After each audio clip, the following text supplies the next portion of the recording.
मैं सबसे पहले आज इस बहुत ही महत्वपूर्ण दिन पर याद करता हूं उन शहीदों को जो जलियांवाला बाग में आज ही के दिन 1919 में एक अंग्रेजों द्वारा की गई एक नृशंस कार्रवाई के तहत हजारों लोगों ने अपनी जानें दी थी। उनके प्रति मैं श्रद्धांजलि व्यक्त करता हूं। और मैं कल बाबा साहब भीमराव अम्बेडकर की जयंती है, उनके प्रति भी अपनी श्रद्धा सुमन आज ही अर्पित करता हूं। मैं जो अभी हम लोग बीत गया है महात्मा फूले की जयंती, जिस पर हम लोगों ने उनको याद किया था, उस दिन को दोबारा मैं आज अपने स्मृति में लाता हूं और इन महापुरुषों की को याद करके स्वर्गीय बीपी मंडल की स्मृति में अपनी श्रद्धांजलि अर्पित करते हुए आज मैं 2-3 बातों को आपके साथ शेयर करूंगा। जो एक टॉपिक मुझे दिया गया है वो है बीपी मंडल की विरासत और वर्तमान में सामाजिक न्याय की राजनीति। ये दुखद बात है कि सामाजिक न्याय की जो राजनीति है वो हमारे ही लोगों द्वारा एक ऐसे मुकाम पर पहुंचा दिया गया है, तो वो एक तरह से उसका कोई मतलब नहीं निकल रहा है। वो जो पार्टी, जो दल, जो राजनीतिक शक्ति मंडल कमीशन की विरोधी है, जो मंडल कमीशन जब लागू की गई थी 1991 में, तो उसको उस समय उन्होंने इस बात पर एक तरह से अपने जो रथ यात्रा निकालकर ये प्रयास किया कि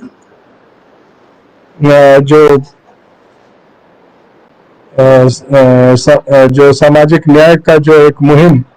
मंडल कमीशन को लागू करने के बाद शुरू किया जाता, उसको किस तरह से समाप्त किया जाए। आज उसी मुकाम पे हम लोग हैं। ऐसे प्रयास किए जा रहे हैं कि तमाम जो कदम उठाए गए थे वीपी सिंह सरकार के समय भी, जो आंशिक रूप से मंडल कमीशन को एक तरह से लागू करने का प्रयास था, और उस प्रयास को रोकने के लिए उससे भी दुगुना तिगुना ताकत से जो मनोवादी शक्तियां थी उस समय, उन्होंने जो प्रयास किया वो आज सफल होती दिखाई पड़ रही है। सफल इसलिए भी मैं व्यक्तिगत रूप से मानता हूं कि इस वजह से ही नहीं है कि हमारे ही समाज के लोग, पिछड़े समाज के लोग कई बड़ी संख्या में उस राजनीतिक दल, उस राजनीतिक ताकत के साथ खड़े हैं जो पिछड़ों के ही दुश्मन है, जो पिछड़ों के हितों को समाप्त करने में कोई कसर नहीं छोड़ रहे हैं, जो आरक्षण को एक तरह से निरर्थक बना दिए हैं, जो निजीकरण के माध्यम से जो अभी देश की संपत्ति और संपदाओं की लूट हो रही है,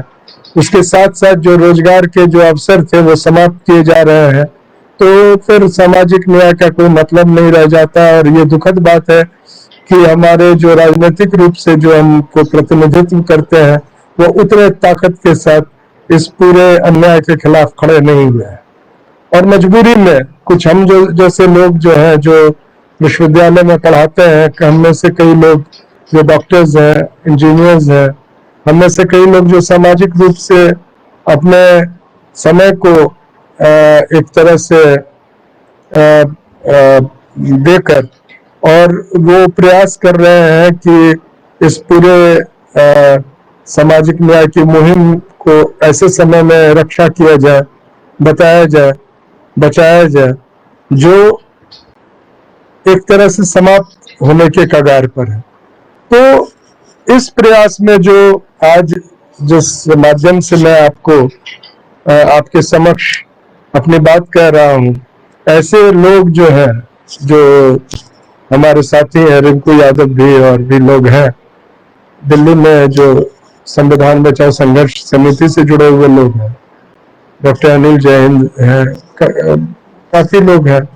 और दलित नेता में मैं समझता हूं डॉक्टर उदित राज और राजेंद्र पाल गौतम जैसे ही कुछ नेता हैं जो अपनी बात को बड़ी ताकतवर ढंग से कह रहे हैं, और अभी भी वो किसी के सामने झुक नहीं रहे हैं। तो ऐसी परिस्थिति में हम लोगों को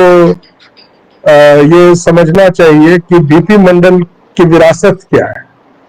देखिए, विरासत जो है राजनीतिक रूप से सिर्फ बीपी मंडल से शुरू नहीं होती है। एक मुहिम था जो शुरू पहले से की गई और उसमें मेरे और हमारे परिवार का योगदान रहा है। मैं आज स्मृति में लाना चाहूंगा अपने ही परदादा स्वर्गीय रासबिहारी लाल मंडल के उन प्रयासों को, जिसके कारण पहली बार यादवों को जनेऊ पहनाया गया था 1910 में। जो पहली गोप जातीय महासभा मधेपुरा बिहार में हुई थी, जिसमें हिंदुस्तान के कोने कोने से लोग गए थे। और मैं समझता हूँ पहली बार यादवों का एक जो जो सामाजिक रूप से उत्थान के लिए प्रयास किया गया था। ये अलग बात है कि उस समय जो आज हम जिस विचारधारा के तहत जुड़े हुए हैं, जो काशीराम जी की विचारधारा है, बहुजन समाज की जो विचारधारा है, वो उस समय नहीं थी। तो जातिगत आधार पर लोग अपने अपने जातियों के उत्थान के लिए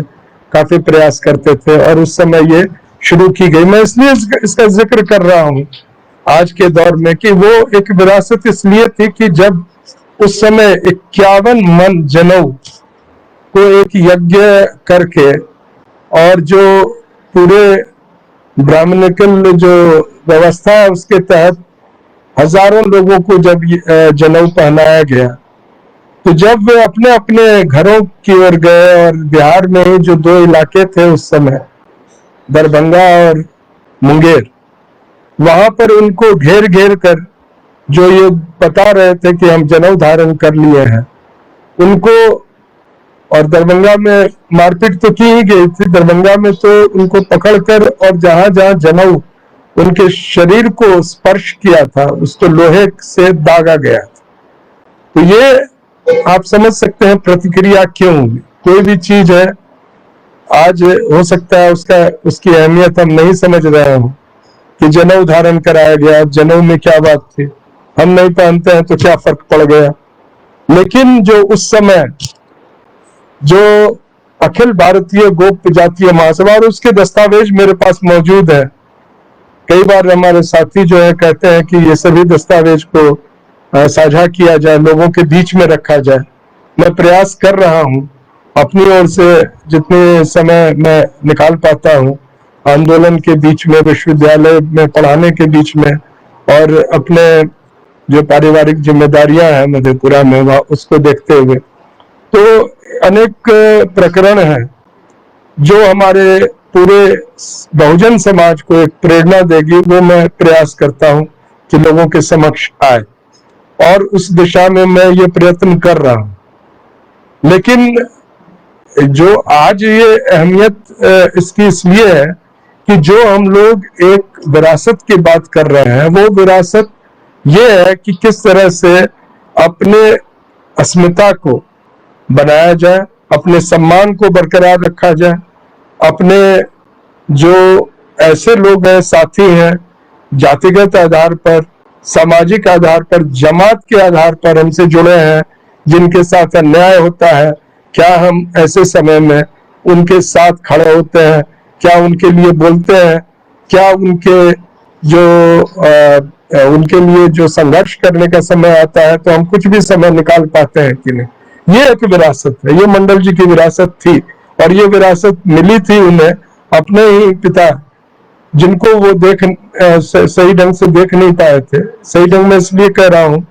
कि रासबिहारी लाल मंडल की जो मृत्यु हुई थी 1918 में, बहुत ही कम उम्र में, 52 वर्ष की आयु में, बनारस में उनकी मृत्यु हुई थी। और वहीं बनारस में ही जहां वो एक तरह से उनको लग रहा था कि शायद मैं नहीं बचूंगा, तो वो अपने प्राण त्यागने के लिए वहां थे, वहीं बीपी मंडल जी का जन्म हुआ। और बीपी मंडल जी का जन्म 25 अगस्त को हुआ, और 26 अगस्त को सवेरे सवेरे रासबिहारी लाल मंडल के जो मृत्यु है वो हुई थी। तो उनके जो समय में जो कार्य किए हुए थे, उन्होंने सामाजिक रूप से तो कार्य किए ही, अंग्रेजों के विरुद्ध जो संघर्ष किया उसके लिए दरभंगा के महाराज ने उनको मिथिला का शेर कह के संबोधित किया था। और बंगाल में जब भी जाते थे तो उनके जो सानिध्य थे, केशव चंद्र सेन या उस समय जो कांग्रेस के बड़े नेता थे, और मैं आपको बता दूं कि जो बिहार कांग्रेस का जो एक तरह से बनना शुरू हुआ, क्योंकि उस समय बिहार और बंगाल एक ही राज्य था और बिहार में कांग्रेस पार्टी की नींव रखी जाने थी, तो एआईसीसी के जो सबसे पहले सदस्यों में रास बिहारी लाल मंडल जो थे वो थे। तो एक राजनीतिक विरासत थी। इस विरासत की प्रमुख बातें ये था, एक अन्याय के विरुद्ध संघर्ष करना, दूसरा चरित्र की दृष्टि से अपने आप को इस मुकाम पर रखना कि कोई उंगली नहीं उठा पाए, किसी तरह का आरोप नहीं लगे, चाहे वो पैसे के लिए हो या अन्य जो लोगों की कमजोरियां होती है वो। तो ये एक विरासत थी, इसको बखूबी बीपी मंडल साहब ने निभाया। और उनके दो बड़े भाई जो थे, भुवनेश्वरी प्रसाद मंडल, जो सबसे पहले 1924 में बिहार उड़ीसा लेजिस्लेटिव काउंसिल के सदस्य बने, एक ऐसे क्षेत्र से जो आज के लोकसभा के 3-3 एमपी के क्षेत्रों के बराबर में होते हैं, और उसको उस क्षेत्र का नाम था भागलपुर नॉन मोहम्मदन।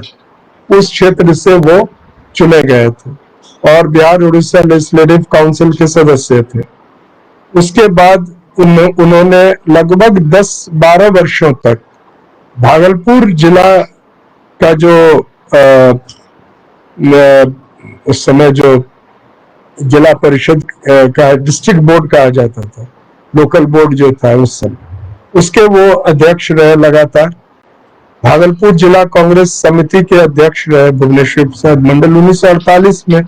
उनकी मृत्यु होती है और उनसे जो बीच वाले भाई थे कमलेश्वरी प्रसाद मंडल, वो 1937 में जब बिहार लेजिस्लेटिव काउंसिल का चुनाव हुआ तो उस चुनाव में वो एमएलसी बने और बहुत ही कम आयु में 38 साल की उम्र में हार्ट की उनको प्रॉब्लम थी तो उनकी मृत्यु हुई। और सबसे छोटे भाई बीपी मंडल जो थे वो मैं समझता हूँ पिछड़े समाज से एक ऐसे व्यक्ति थे जिनको एक प्रकार से जो उस समय पिछड़े वर्ग के बड़े नेता थे सभी ने मिलकर उनको मुख्यमंत्री बनाया था। एक बात एक तरह से जवाब देने के लिए उस समय जो बिहार की राजनीति में हावी थे उन लोगों को एक जवाब मिला था। उसमें बाबू जगदेव प्रसाद जी का जो योगदान था, जिन्होंने शोषित दल का निर्माण किया, जिस दल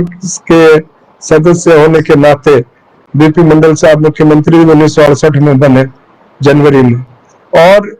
एक दिन के लिए मुख्यमंत्री बने थे बाबू सतीश प्रसाद सिंह जो आज हमारे बीच में नहीं है। इन लोगों ने मिलकर, और उस समय जो अन्य नेता थे, जो दलित नेता थे, जो आदिवासी नेता थे, उन लोगों ने मिलकर ये मुहिम चलाई थी। वो सरकार अधिक दिन तो रही नहीं क्योंकि कांग्रेस का बाहर से समर्थन था। कांग्रेस ने बाद में वो समर्थन वापस इसलिए ले लिया क्योंकि बीपी मंडल साहब ने भ्रष्टाचार के आरोपित कांग्रेस के सदस्यों को एक तरह से क्लीन चिट देने से इनकार कर दिया, न ही उनके विरुद्ध जो कमीशन चल रहा था उस कमीशन को वापस लेने का से इनकार कर दिया और उनको कहा गया इसके कारण आपकी गद्दी जा सकती है, और उन्होंने कहा कि कोई अर्ज नहीं है, मैंने अपनी बात समाज के सामने रख दी और मैं कहा। उस दौरान एक दिलचस्प वाकया हुआ था, एक दो वाकया मैं सुना देना चाहता हूँ आज। उन जो लोग बिहार में के हैं, हमारे कई साथी सुन रहे हैं, ये अंजनी जी हैं, वो किंग यादव लिख रहे हैं नाम, और भी कई लोग हैं, वो वाकिफ होंगे जो बरौनी के पास रिफाइनरी है और उस रिफाइनरी में पेट्रोल को रिफाइन किया जाता है और किसी कारणवश उसी समय पेट्रोल का रिसाव हो गया गंगा जी में, गंगा नदी जो पास में ही है वहां पर, उसमें तेल बह के पहुंच गया और बड़े स्तर पर वो तेल तैरने लगा और उस पर आग लग गई और ये आग एक दो दिन तक लगी रही। उसको बुझाने का प्रयास काफी बड़े पैमाने पर किया गया और ये खबर और ये सूचना बिहार विधानसभा में भी दी गई और उस समय जो पंडित विनोदानंद झा थे उन्होंने उठकर टिप्पणी की कि जब शूद्र बनेगा मुख्यमंत्री तो और क्या होगा, गंगा में तो आग ही लगेगी। तो ये एक टिप्पणी ऐसे व्यक्ति के लिए था जो जिस सामाजिक आर्थिक स्तर पर उस समय जो पूर्व मुख्यमंत्री साहब थे जिन्होंने ये टिप्पणी की थी, उनके लगभग 10 गुना बेहतर स्थिति पर बीपी मंडल साहब थे, पढ़ाई लिखाई में भी, आर्थिक रूप से भी, और जो ओवरऑल पर्सनालिटी होता है उस तरह से। लेकिन जाति के आधार पर उनको शूद्र कह के अपमानित किया जा रहा है। मैं आज देखता हूं, हम लोग, कई लोग देखते हैं सोशल मीडिया पर ये बराबर बहस चलता है कि हम शूद्र नहीं, हम तो क्षत्रिय है। ये आप जो बोल दीजिए, जो आपको सर्टिफिकेट देता है, जिससे हमारे कई जो साथी हैं जिनका हम सम्मान करते हैं, जो पूर्व मुख्यमंत्री भी हैं स्टेट्स के, वो जाके चरणों पे बैठते हैं। किस लिए आप बैठ रहे हैं? ऐसे व्यक्ति के चरण पे जो कहा कि आरक्षण समाप्त होना चाहिए, ऐसे व्यक्ति के चरणों पे बैठते हैं जो कहा कि जो सामाजिक न्याय है ये बिल्कुल बेकार की चीजें हैं, और उनको उन्हीं के पिता जो मुख्यमंत्री थे उन्होंने जेल भेजने का भी काम किया था। तो ऐसे हम मानसिक स्तर पर अगर रहेंगे तो वो चीज, वो शख्स कम से कम बीपी मंडल साहब नहीं थे। उन्होंने अपने समय में भी, हालांकि उनके दोस्त और चाहने वाले जो थे वो तमाम सवर्ण समाज के भी लोग थे, जो आज तक जिनकी लिखी हुई किताबें या आर्टिकल्स जो है, खासतौर से उस समय सजीदानंद झा जो उस समय सर्चलाइट अखबार के एक तरह से एडिटर थे और बहुत दिन तक उनका योगदान रहा बिहार की राजनीति पे टिप्पणी करने के लिए, और उस पर जो उन्होंने अपने संस्मरण और किताबें लिखी हैं, वो बीपी मंडल जी को सबसे आदर्श एडमिनिस्ट्रेटर मानते थे। अपने आर्टिकल्स में उन्होंने लिखा था। क्यों मानते थे? क्योंकि किसी भी चीज का आंकलन करके उसके जो प्रभाव है उसको सामाजिक रूप से पूरी तरह ये देखते हुए, और ये देखते हुए कि उसमें किसी प्रकार का भ्रष्टाचार की बात नहीं है, ये भ्रष्टाचार के विरुद्ध मंडल जी ने अपने पूरी जिंदगी लगाई। तो ये सिर्फ बात नहीं थी कि सामाजिक न्याय के लिए ही वो प्रेरणादायक व्यक्तित्व है। आज वो अगर एक तरह से एक आदर्श व्यक्ति राजनेता के रूप में अगर याद किया जाए तो मंडल जी में वो गुण थी, जो पहला गुण ये था कि किसी के सामने झुकते नहीं थे। इंदिरा जी और जो लोहिया जी दोनों ने 68 में इनको कहा कि आप मुख्यमंत्री नहीं बनेंगे, और दोनों की बात काट कर ये मुख्यमंत्री बने। तो और दोनों राजनीतिक रूप से एक अलग अलग दिशा से अलग अलग पार्टियों के बड़े नेता थे। तो वो तो एक बात थी कि किसी के सामने वो झुकना वो मंजूर नहीं था उनको। और ये विरासत जो है, ये मैं समझता हूँ बाबू रासबिहारी लाल मंडल से इसलिए मिली थी कि मुझे याद आ रहा है कि जब 1917-18 में जो तमाम ऐसे जो 1910 में जो यादव महासभा हुआ था, वहां से यह प्रयास किया गया था, जो गोप जातीय महासभा जिसका नाम था, उसमें प्रयास किया गया कि जो समाज है यादव समाज, उसका उत्थान तब होगा जब वो पढ़ेंगे। तो जो दस्तावेज मेरे पास है, आपको जानकर बहुत ही आश्चर्य होगा कि आज से 100 साल पहले, लगभग नहीं, पक्का 101 साल पहले जो सभा हुई, उसमें जो प्रस्ताव पारित किए गए, उन प्रस्तावों में पहला प्रस्ताव यह था कि पूरे यादव समाज को शिक्षा ग्रहण करने के लिए जितनी सहूलियत दी जानी चाहिए थी, जो लोग समाज के सक्षम व्यक्ति हैं वो पूरे अलग अलग इलाकों में स्कूल कॉलेजेस खोले और वहां पर उन बच्चों को पढ़ने की सुविधा हो, हॉस्टल्स खोले। और 3 जगह जो टारगेट हो बच्चों का उस जमाने में 101 साल पहले, कि या तो वो सिविल सर्विसेज में compete करें, या तो वो इंजीनियरिंग में जाए या मेडिकल में जाए, इसके लिए जो भी प्रयास करना पड़े ये था। तो उसी दरमियान 2 बातें आई थी कि एक तो ये बात थी कि जो नौकरी में जो अंग्रेजों के द्वारा जो तैयार की गई या जो उनके प्रशासन के तौर पर जो रोजगार के अवसर थे, सिर्फ रोजगार के अवसर वो नहीं थे, वो सत्ता के एक ऐसे स्थान थे जहां से अंग्रेज के शासन का वो एक अभिन्न अंग थे, और उनके हस्तक्षेप से, उनके सहयोग से ही अंग्रेजों का शासन चलता था। उन पदों पर क्या ऐसे समाज के लोग, खासतौर से जो जिस समाज से आते थे मंडल जी, उनके लोगों को क्या वो स्थान मिलेगा, क्या वो वहां पर रोजगार प्राप्त कर सकते हैं, इसके लिए उनको आरक्षण की व्यवस्था की जाए। तो ये डेलीगेशन लेके जाना था उस समय जो गवर्नर जनरल थे उनके पास। और ये मंडल जी चूंकि अंग्रेजों के विरुद्ध बहुत संघर्ष कर चुके थे और कांग्रेस के एक बड़े नेता थे उस समय, रासबिहारी लाल मंडल साहब, तो उन्होंने कहा कि हम लोग जितने व्यक्ति हैं वो हम लोग जाएंगे तो हम लोग सीधे शेक हैंड्स करेंगे गवर्नर जनरल से। मैं ये बताना चाहूंगा कि जो रासबिहारी लाल मंडल साहब ने उस समय जो अंग्रेजों के सामने डेलीगेशन लेके गए गवर्नर जनरल के सामने, तो ये तय हुआ था कि हम लोग गवर्नर जनरल को जाके हम लोग जो है सो कर्निस नहीं बजाए। कर्निस बजाना मतलब ये होता था कि झुक के और उनको अदब के साथ पूरा ये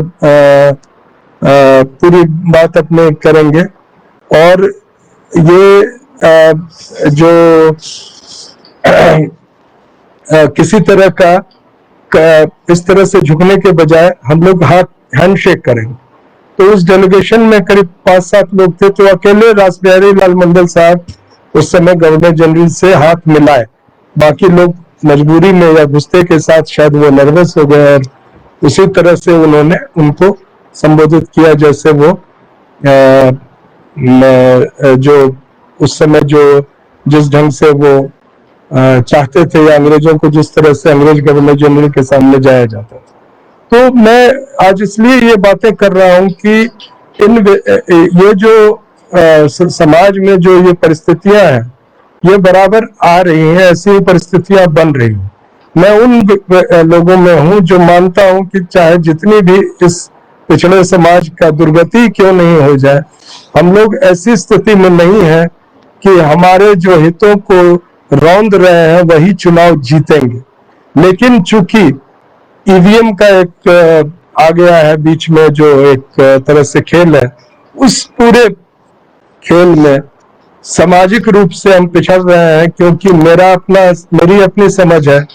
कि जो पूरे के पूरे प्रकरण में जो ये जो ईवीएम के से जो मैनिपुलेट हो रहा है वो मैनिपुलेट होता जाए। आगे 2-4 बातों के साथ मैं अपनी बात को समाप्त करूंगा।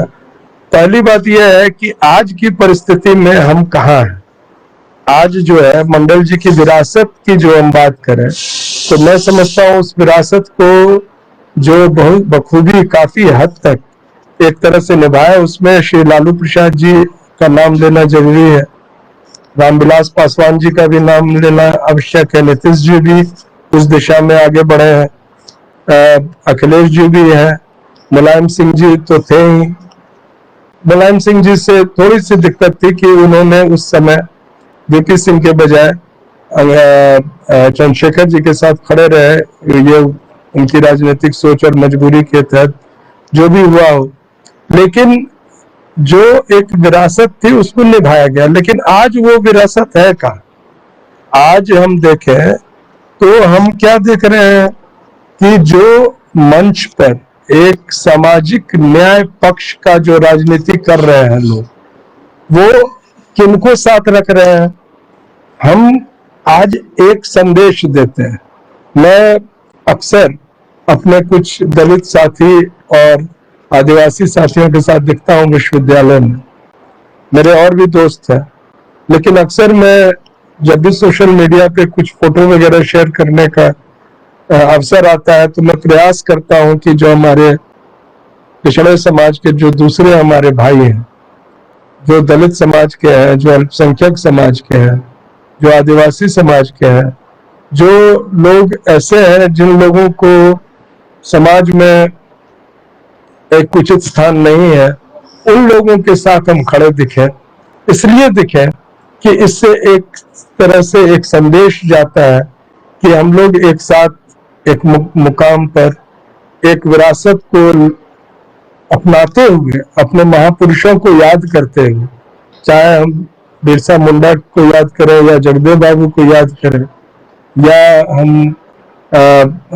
जो हमारे कर्पूरी ठाकुर जी को याद करें,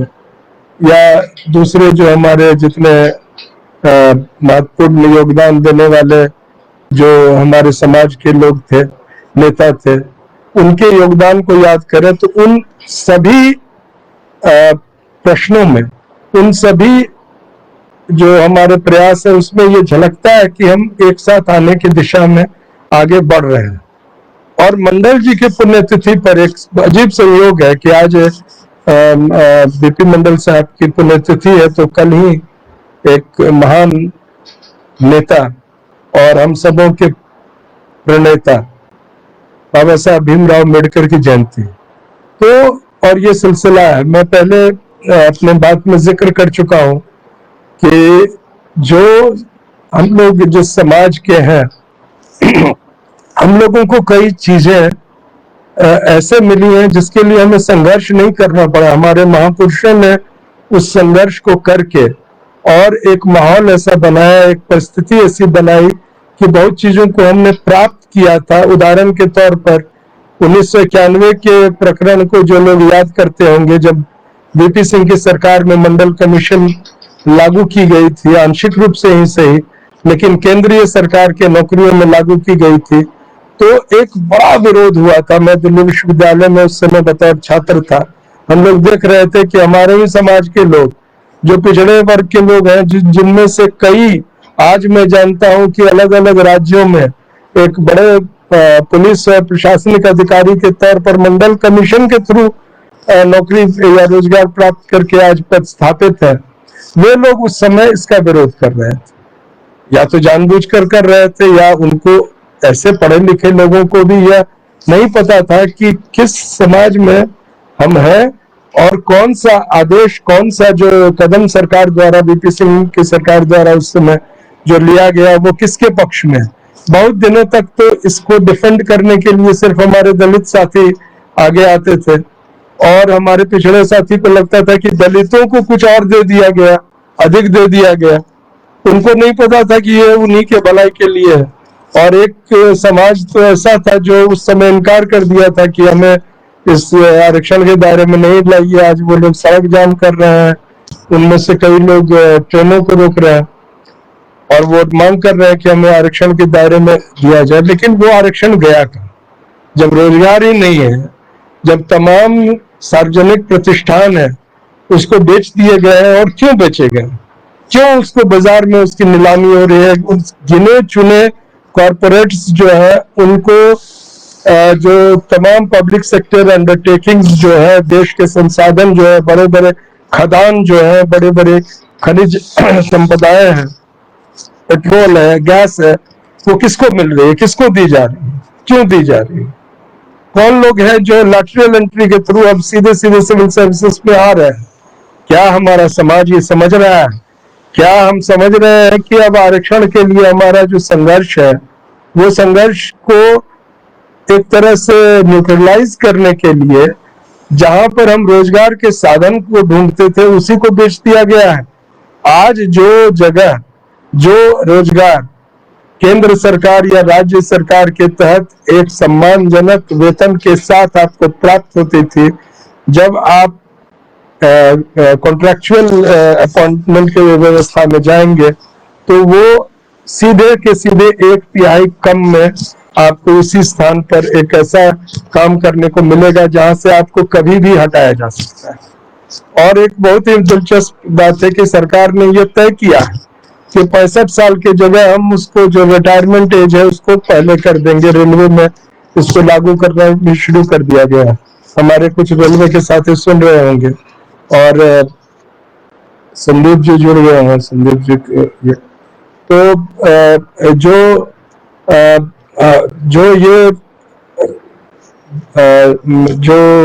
रेलवे में जो ये मुहिम चलाई गई है, इसके तहत किसको निकाला जाएगा, किन लोगों को यह बताया जाएगा कि 50 या 55 के बाद आपकी क्षमता जो है बिल्कुल समाप्त हो गई है, और किन लोगों को यह बताया जाएगा कि आपकी क्षमता जो है अचानक बढ़ गई है, अचानक बेहतर हो गई है। तो ये या तो हम समझ नहीं पा रहे हैं, और समझ के अगर चुपचाप बैठे हैं। एक बड़ा आंदोलन इस देश में चल रहा है, किसान आंदोलन। वो आंदोलन क्या है? वो आंदोलन सिर्फ इसलिए है कि पंजाब, हरियाणा और कुछ जो चुनिंदे किसान जो है, वो देश के 2 चुनिंदे जो कॉर्पोरेट्स है, अडानी और अंबानी के हाथ में देश के संसाधन और देश को बेचने के का जो सिलसिला चल पड़ा है, उसके सामने पूरी मजबूती के साथ खड़े हैं। वो इसलिए भी खड़े हैं कि वो निजीकरण के विरोधी है। वो इसलिए भी खड़े हैं क्योंकि इस देश को बचाने का एक यही अवसर है। वो इसलिए खड़े हैं क्योंकि हमारे आरक्षण को अगर कोई बचा सकता है, हमारे सामाजिक न्याय के पक्ष में अगर कोई खड़ा हो सकता है, तो यही समाज है जो किसान समाज है, जिसके साथ अगर हम जुड़े। तो आज मंडल जी के पुण्यतिथि पर हमारा प्रयास है, और मैं आपको बताऊं कि आज हम लोगों में से कई व्यक्ति जो किसान नेता हैं, राकेश टिकैत जी और गुरनाम सिंह चरूनी जी, हम लोग उनसे मिलके इस बात की मुहिम को आगे बढ़ाना चाहते हैं कि बहुजन समाज जो है वो किसान आंदोलन के साथ जुड़े, जो छात्र और युवा हैं वो किसान आंदोलन के साथ जुड़े, और एक ऐसी परिस्थिति देश में बनाए कि सरकार को मजबूरी में ही सही एक तरह से ये जो 3 काले कृषि कानून है उसको वापस लेना पड़े। जो निजीकरण के नाम पर देश की संपदाओं की लूट की जा रही है, देश में जो तमाम ऐसे जो संसाधन है जिस पर एक तरह से जो हमारी सरकार के छत्र छाया में 2 कॉर्पोरेट्स ने ऐसे बांट लिया है जैसे वो अपने घर के सामान और बर्तन को बांटते हैं। तो इस पर कैसे रोक लगाई जाए, कैसे कौन राजनीतिक दल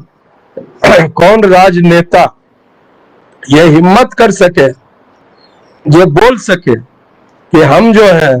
सो इस निजीकरण को सिर्फ रोकेंगे ही नहीं, हम पुनः पूरी की पूरी अडानी को, पूरी की पूरी अंबानी को और उसके जितने कंपनीज है, उसके जितने पैसे हैं, उसका वैसे ही राष्ट्रीयकरण करेंगे जैसे श्रीमती गांधी ने बैंकों का राष्ट्रीयकरण किया था। लेकिन आज बैंक बिक रहे हैं। तो आज ये बोलने का भी साहस और हिम्मत नहीं, और ईवीएम के विरुद्ध जो एक संघर्ष होना चाहिए वो तो बिल्कुल नहीं दिख रहा है। हमारे एक बड़े स्ट्रेटेजिस्ट है जो हर जगह पहुंच जाते हैं, सॉफ्ट हिंदुत्व को बढ़ावा देते हैं। आज बंगाल में वो ऐसी माहौल की जो जीतने वाले हमारी नेत्री हैं, जो ममता बनर्जी की पार्टी है, उसको एक तरह से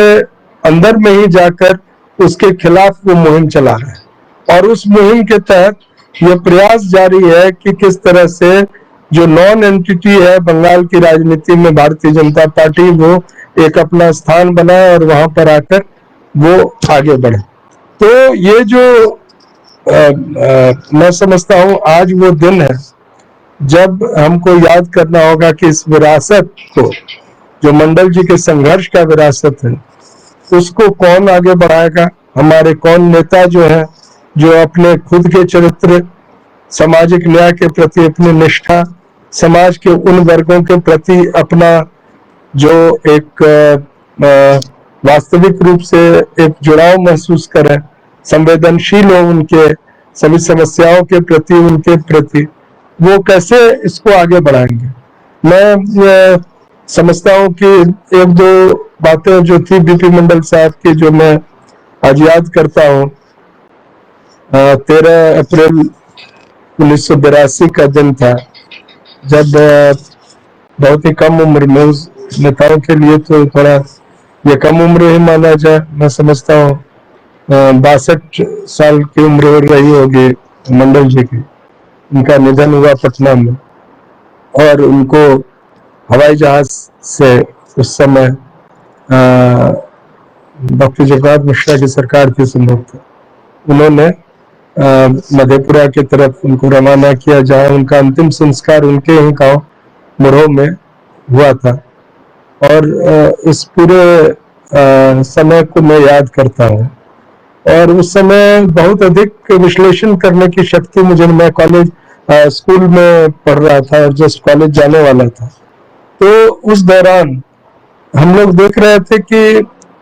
क्या ये मतलब ये राजनीति किस ओर जा रही है, क्योंकि मंडल साहब 2-3 चीज जो मुझे याद है, जो 1981 1982 में जब श्रीमती गांधी वापस सत्ता में आई थी,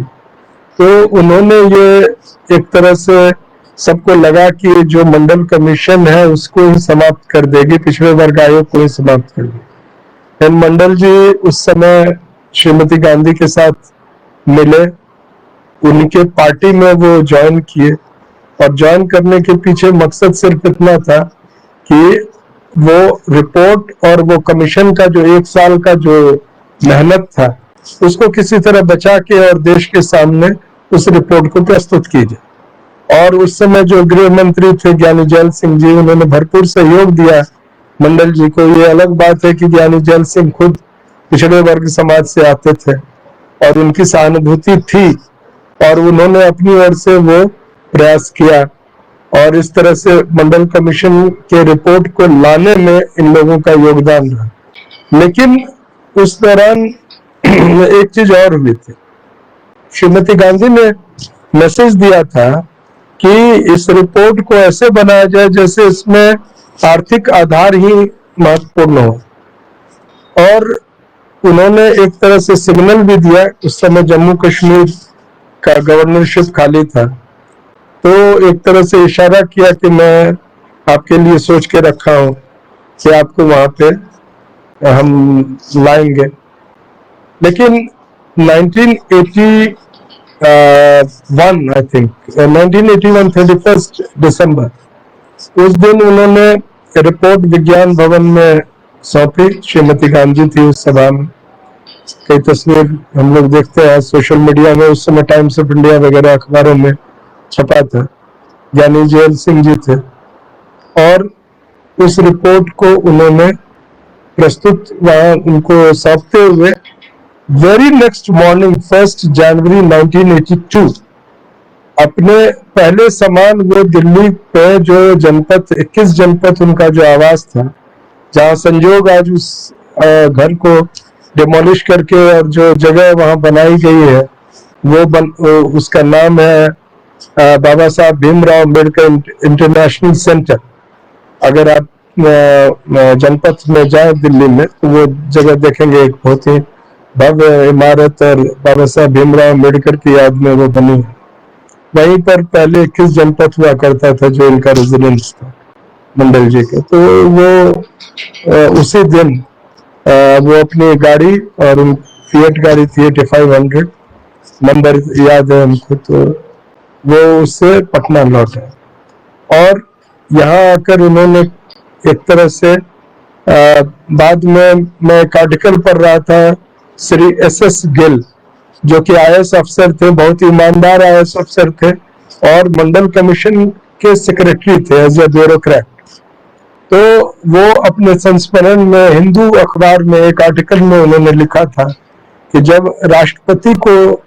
ये सौंप कर रिपोर्ट आ रहे थे, तो मंडल जी ने उनको धीरे से कहा कि मुझे पता है कि पता नहीं इस रिपोर्ट का क्या होगा, ऐसा लग रहा है जैसे इसको गंगा जी में प्रभावित करके मैं आ रहा हूँ। मतलब इसको एक तरह से भूल जाना एक ठीक रहेगा, क्योंकि जो लोग हैं आज सत्ता में वो इसको इम्प्लीमेंट नहीं होने देंगे। आज देखिए कितना दिलचस्प है, जो रिपोर्ट का आधार ये बना और जिसके लिए उसको क्रिटिसाइज किया गया कि आखिरी सेंसस जो जाति आधारित हुआ था वो 1931 में हुआ था अंग्रेजों के समय, और जो उसके परिणाम थे, जो उसके आंकड़े थे, उसको एक तरह से कोरिलेट करते हुए, प्लस माइनस करते हुए, और उसको आज के संदर्भ में यानी कि 1981 के संदर्भ में उसको लाते हुए और उसी आधार पर एक आंकड़ा प्रस्तुत किया गया जो संभवतः पिछड़े वर्ग का होना चाहिए, ऐसा कहते हुए कि कमीशन ने यह तय किया कि कम से कम 54% देश की आबादी जो है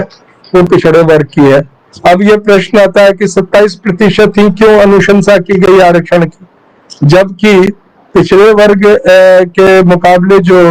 दलित आरक्षण था, जो संवैधानिक तौर पर 1947 से ही लागू हो गया, लेकिन दिल्ली विश्वविद्यालय जैसी जगह में 1997 तक वो लागू नहीं था। तो ऐसे जिनको अपने संख्या के आधार पर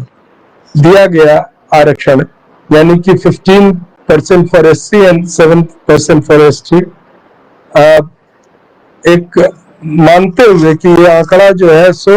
उनके जो जनसंख्या है उस आधार पर है, तो पिछड़े वर्ग को भी क्यों नहीं जनसंख्या के आधार पर दिया गया। तो उस समय सुप्रीम कोर्ट का एक डिसीजन था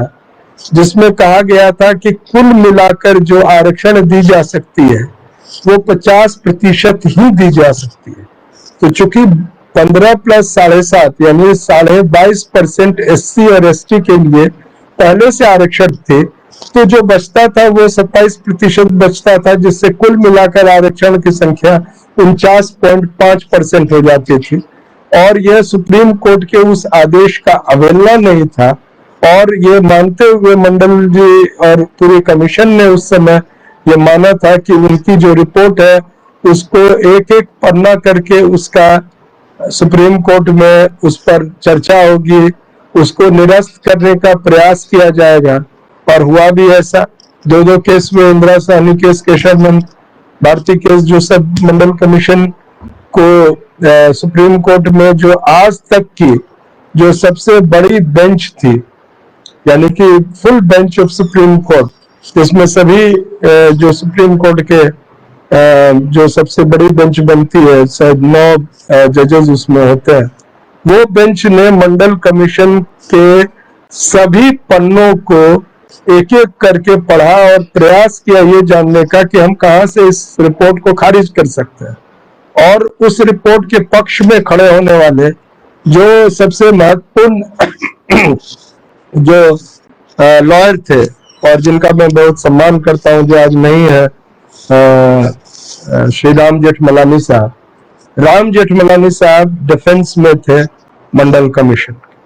और उन मंडल कमीशन को खारिज करने के लिए जो उस समय लोग थे, जो एडवोकेट्स थे, वो लगभग पूरा का पूरा जो उस समय सबसे वरिष्ठ और नामी एडवोकेट जितने थे सब एक लाइन में खड़े थे। लेकिन अंततः सर्वोच्च न्यायालय को एक भी ऐसा पॉइंट नहीं मिला जहां से मंडल कमीशन के रिपोर्ट को गैर संवैधानिक माना जा सकता था।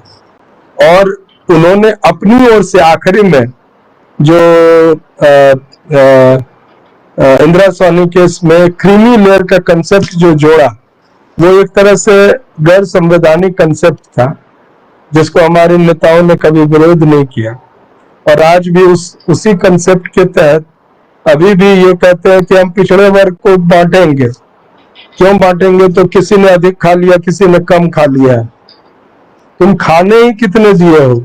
क्या अभी तक 27% कोई भी RTI इंफॉर्मेशन आप देख लें, संसद में किसी का जवाब देख लें, कोई भी सूचना क्या ये कहती है कि जो 27% पिछड़ों की आरक्षण है वो पूर्ण रूप से दी गई है? अभी तक नहीं दी गई है। विश्वविद्यालयों में ये हाल है कि एक भी प्रोफेसर मंडल कमीशन के अनुशंसा के तहत पिछड़े वर्ग से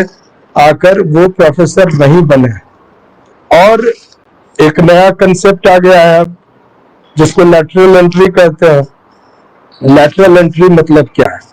लैटरल एंट्री हमारे जो कई साथी हैं जो खासतौर से युवा वर्ग है, जो जिनका सपना होता है कि वो सिविल सर्वेंट बने, आज वो सो रही है क्योंकि आपको अब अवसर नहीं मिलने वाला है। अगर आप पिछड़े, दलित, आदिवासी और अल्पसंख्यक समाज से हैं तो आप शायद ही IAS और IPS बन पाए, क्योंकि लैटरल एंट्री का जो प्रावधान निकाला गया है वो प्रावधान ये है कि शुरू में इसको एक्सपेरिमेंट तौर पर सिर्फ 9 पोस्ट पर लाया गया। उसमें कहा गया सरकार को ये इजाजत है कि किसी भी क्षेत्र में जो बहुत ही नामी व्यक्ति होते हैं, जो बहुत ही पढ़े लिखे शोधकार किए हुए व्यक्ति होते हैं, जिनके जो अनुभव है, जिनके जो शिक्षा है, जिनकी जो उस विभाग में अध्ययन है, उस आधार पर पूरे भारत सरकार को फायदा हो सकता है, तो भारत सरकार उनको आमंत्रित कर सकती है और सिविल सर्वेंट बना सकती है। लेकिन इस पूरे प्रावधान को ऐसे तोड़ मरोड़ करके ये सरकार प्रस्तुत की है कि उन्होंने क्या किया, 9 पोस्ट्स जो एडिशनल सेक्रेटरी या जॉइंट सेक्रेटरी रैंक का है जो केंद्र सरकार के मंत्रालय में, वहां अडानी अंबानी के यहाँ काम करने वाले जो क्लर्क्स हैं, जिनकी योग्यता का कोई मापदंड नहीं है, जिनकी मनोनयन और जिनकी नियुक्ति किस आधार पर भी होगी, जिसका चेहरा शकल सूरत देखकर या वो तथाकथित रूप से डिग्री इंग्लैंड और अमेरिका से ले आए होंगे, लेकिन जब उसको कंपटीशन में बढ़ाया जाएगा तो सिविल सर्विसेज के प्रीलिम्स को भी पास करने की हैसियत में नहीं रहेंगे, उनको सीधे सीधे जॉइंट सेक्रेटरी बना दिया गया। और दिलचस्प बात दूसरी कि 9 पदों में एक भी ऐसा नहीं जो दलित हो, पिछड़ा हो, जो आदिवासी समाज से हो, जो अल्पसंख्यक हो। तो ये 9 पोस्ट केवल है, 9 बहुत ही सक्षम व्यक्ति हैं। अडानी जी के यहाँ काम करते थे, उनका जूता साफ करते थे, तो यहाँ आके वो पूरा का पूरा भारत साफ करने में सहयोग करेंगे, ऐसा मानते हुए उनकी नियुक्ति की गई। लेकिन जो परिस्थिति फिर बनी तो उसमें लोगों ने कोई विरोध नहीं किया, कोई बहुत बड़ा विरोध नहीं हुआ। हम लोग, हमारे बहुत ही सम्मानीय मंत्री और बड़े भाई हैं, साथी हैं, भाई हैं हमारे, बड़े भाई मतलब हम लोग शायद एक ही एज ग्रुप से होंगे। श्री राजेंद्र पाल गौतम दिल्ली सरकार में मंत्री हैं, उन्होंने जंतर मंतर पर जय भीम करके एक ट्रस्ट या जो संस्था है उसके अगुवाई में लैटरल एंट्री पर एक बड़ा विरोध प्रदर्शन किया। उस विरोध प्रदर्शन में काफी लोग आए, भाषण भी हुए, लेकिन जो हमारी बड़ी पार्टियां हैं, जो लोग आज सामाजिक न्याय के वोट पर सिर्फ आगे बढ़ते हैं, जिनका एक तरह से विशेषाधिकार है, जो मंडल जी के राजनीति के विरासत पर अपना दावेदारी करते हैं, वो कोई निकले नहीं। और तब तक दूसरी सूचना आ गई कि सिर्फ 9 पद नहीं, अब 40 पद जो है सिविल सर्विसेज के, जो बड़े पद हैं, वो दिया जाएगा इन्हीं लोगों को लैटरल एंट्री के थ्रू। और उसके बाद की सूचना यह है कि 400 पदों को दे दी जाएगी लैटरल एंट्री के थ्रू, सिविल सर्विसेज में इन लोगों को दे दी जाएगी। कुछ खास बात मैं बता दूं, सिविल सर्विसेज जो है सिर्फ रोजगार का साधन नहीं है। उसका एक उदाहरण यह है कि 1991 में जब बीपी सिंह ने केंद्र सरकार के रोजगार के अवसरों में मंडल कमीशन को लागू किया था, तो सबसे बड़ी संस्था जो थी जहां पर लोगों को जो नियुक्तियां की जाती थी वो सिविल सर्विसेज था। और सिविल सर्विसेज जो यूपीएससी के थ्रू कंडक्ट होता था, उसमें उस साल जो टोटल नंबर ऑफ वैकेंसीज था वो आया था 1800 या 1600 आया था, जिस साल बीपी सिंह साहब ने लागू की। तो इसका मतलब था कि 50% लगभग अब आरक्षित हो जाएगा, यानी कि 800 नौकरियां फिर भी ऐसी थी जो अनरिजर्व्ड कैटेगरी में। और जो लोग ये मार कर रहे थे, जो लोग विरोध कर रहे थे, उसमें से शायद ही कोई सिविल सर्विसेज कम्पीट करता, लेकिन उनको पता था कि ये देश को चलाने वाला कौन है, तो सिविल सर्वेंट्स है।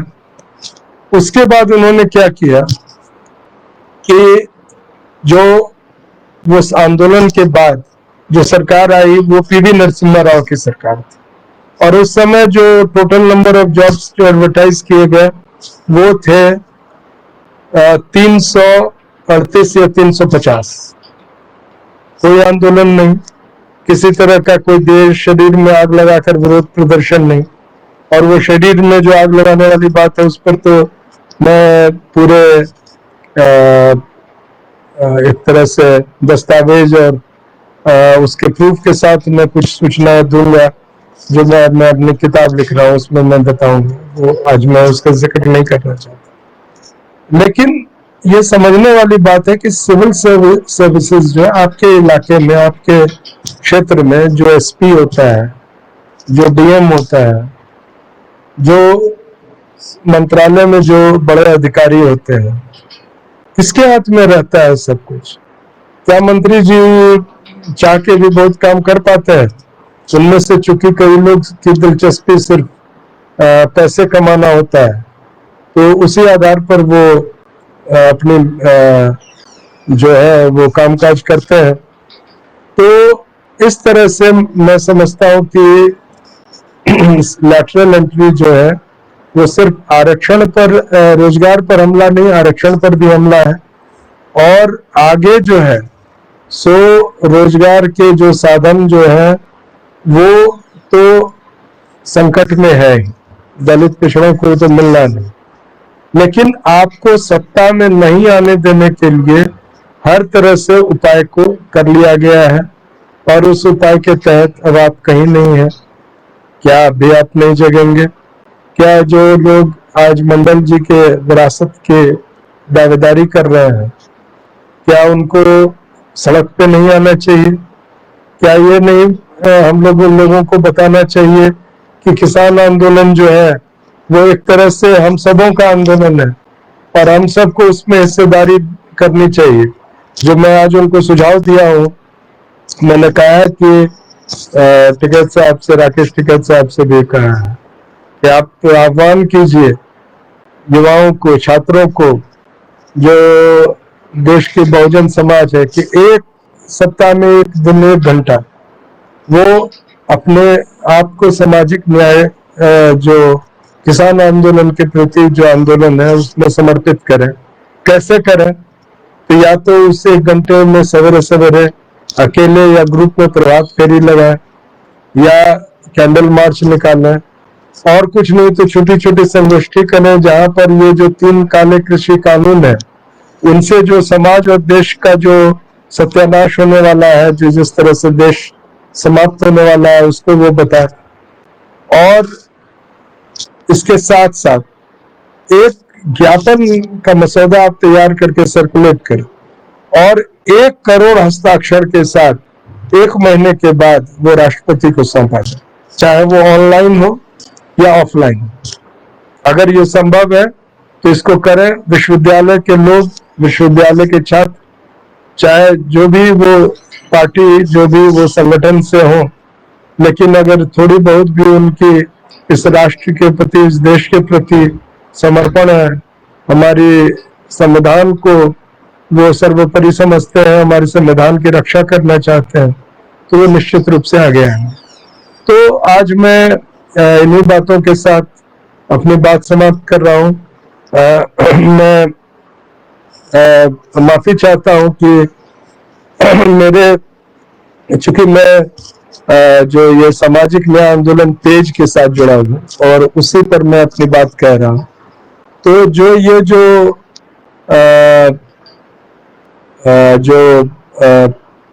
व्यवस्था है इसमें मैं चाह रहा था कि हमारे बड़ी क्रांतिकारी साथी, जिनकी मैं व्यक्तिगत रूप से भी बहुत सम्मान करता हूँ और जो हमें समय समय पर पूरा अपने क्या कहते हैं, जो दिशा निर्देश या जो अपने देते अपने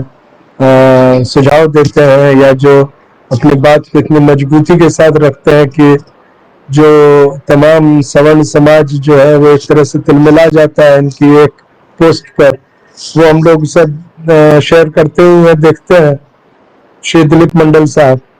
मैं आज इस सभा में जितने लोग हमारे साथी जो जुड़े हैं, यादवेंद्र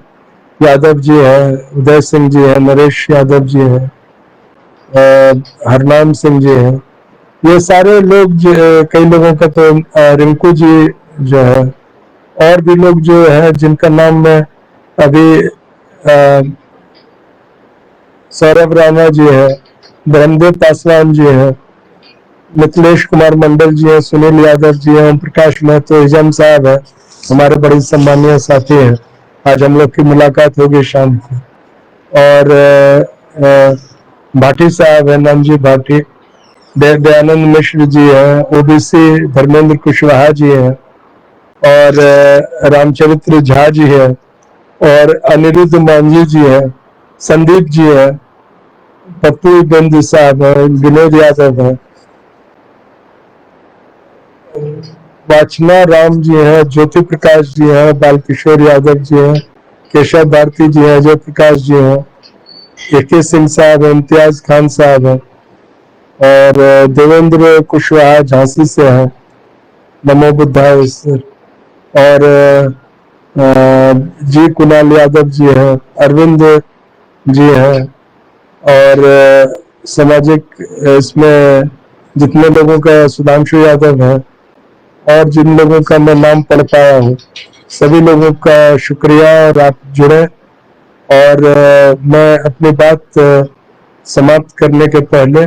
एक विशेष निवेदन करना चाहूँगा, और एक अपने हृदय के सबसे कहना चाहिए तहे दिल से ये बात मैं बताना चाहूँगा कि जो हमारा संविधान है ये सिर्फ खतरे में नहीं है, इसको समाप्त करने का पूरा मुहिम चल रहा है, और उस मुहिम को हम लोग थोड़े जग के, थोड़े साथ आके, थोड़े बोल के, थोड़े आंदोलन में से शरीक होके,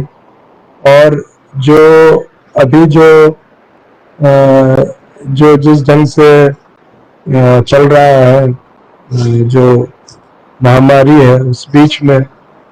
जहाँ तक संभव हो अपना योगदान दे करके हम अपने समाज की, हम अपने देश की, हम अपने जमात की, हम अपने जो लोगों के जो अधिकार है, जो उनके लिए न्याय की बात करते हैं, वो हम बचाने का प्रयास करें।